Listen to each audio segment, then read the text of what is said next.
everybody, welcome back to my channel. In today's video, I'm going to be sharing with you some $10 meals. I'm kind of revamping this series with some new recipes. A while back, probably about 5 years ago, I started a series called $5 dinners, and it was a really big hit with a lot of people.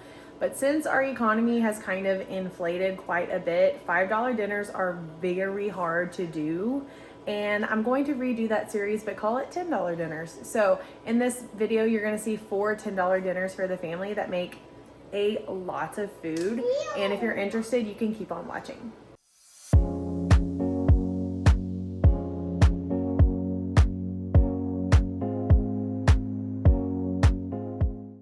All right, y'all, the very first meal, I really don't have a name for it. It's kind of like a gumbo, but it's not that professional. But this is all you're gonna need: 2 things of sausage, onion, bell pepper, diced tomatoes, and rice. So the first thing I'm gonna do, I had this rice in my pantry, but if you buy 1 thing of rice at Walmart, this is like only $1.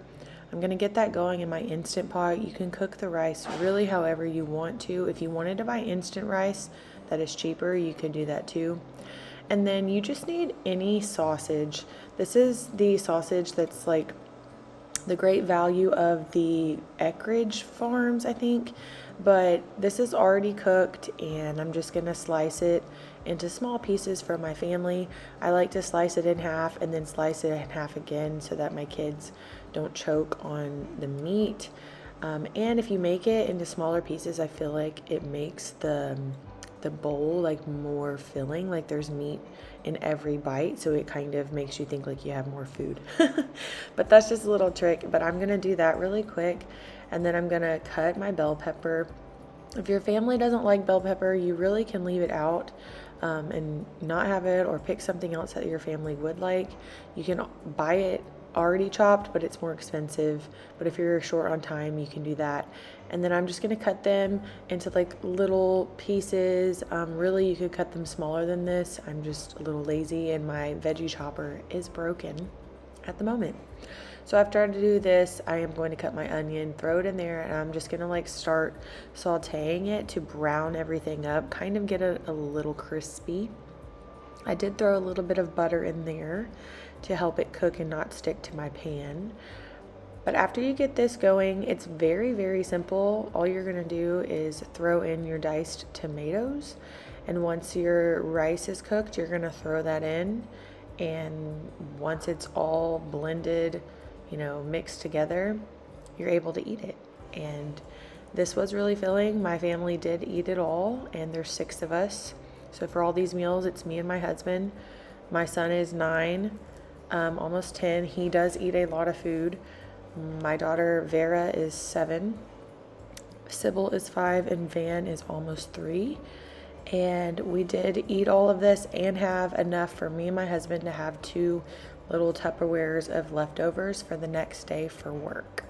So that's just a little idea for you to see how much food it made. If you have a smaller family, you could do 1 pack of sausage, but really it's cheap, and that's why I threw in 2, because it was not really close to $10 at all. But that's the first meal.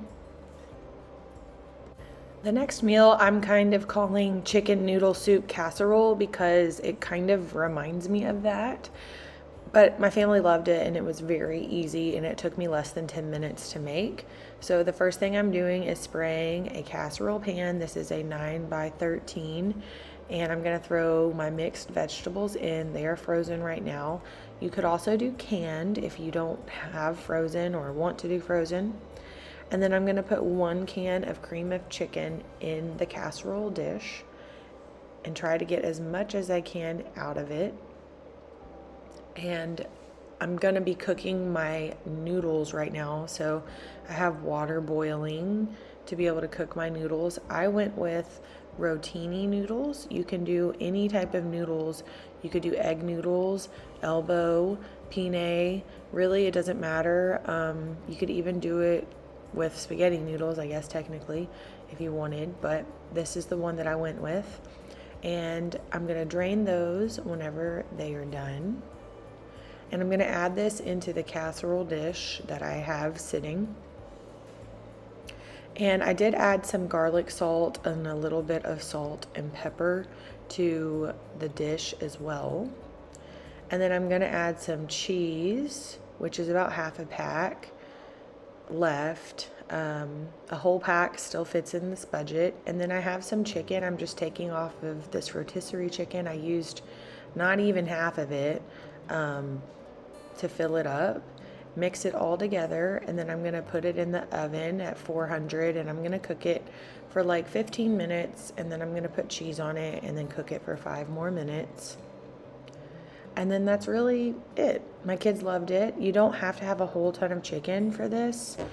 The next recipe here I have never tried before, and this is the first time. I will say that I got the Great Value Tyson chicken patties, and they substituted me this.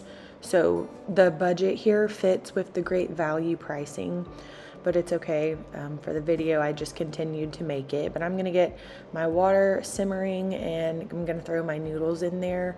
You don't have to get them completely cooked because you are gonna put this in the oven. So I'm gonna cook these noodles like 80% of the way in this pot, and then I'm going to drain the water and then put them in a big pan.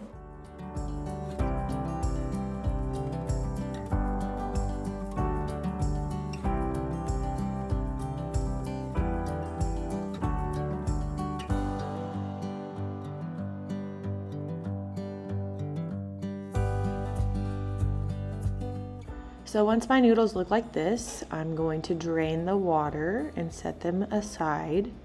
And for this recipe, my 9x13 that I just used in my other recipe was still dirty. So I picked a pan like this, just a really large pan that I had. And I put a little bit of spaghetti sauce, probably like half a jar down. And then I'm gonna put my spaghetti noodles on top and throw the rest of the jar of sauce in the pan.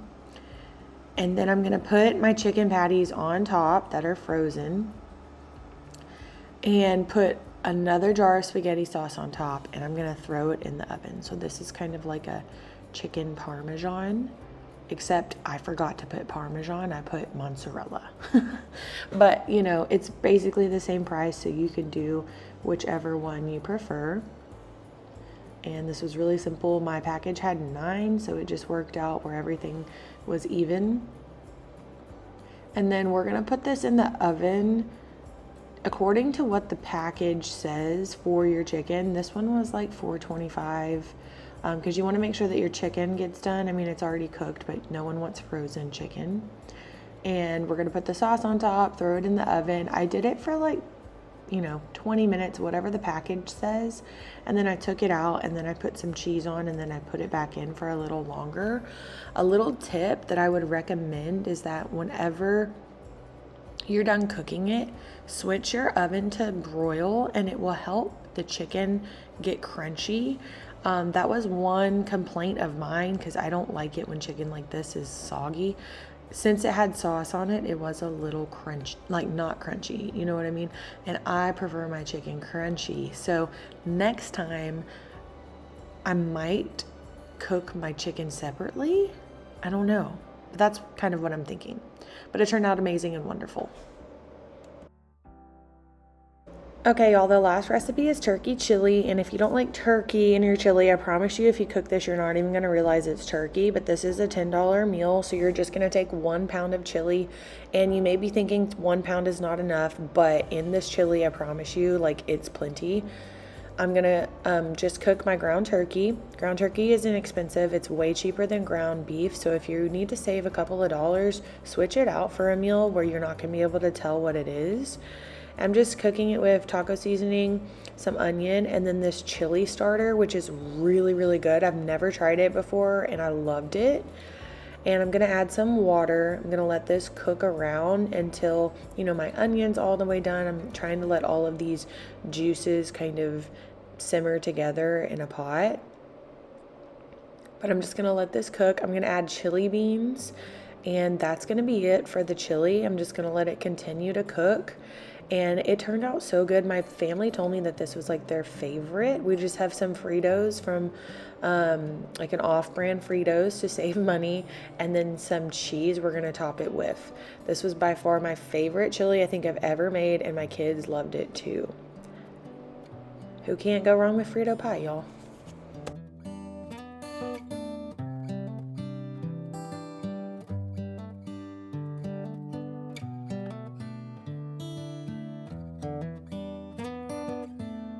Thanks so much for watching, everybody. I really hope y'all enjoyed. If you have any $10 meals that you want to put in the comments for me to try for a video, I would love to see them, so please comment them down below. And if you like this video, please give it a thumbs up and share with your friends. I will see you with y'all next time. Bye, everybody.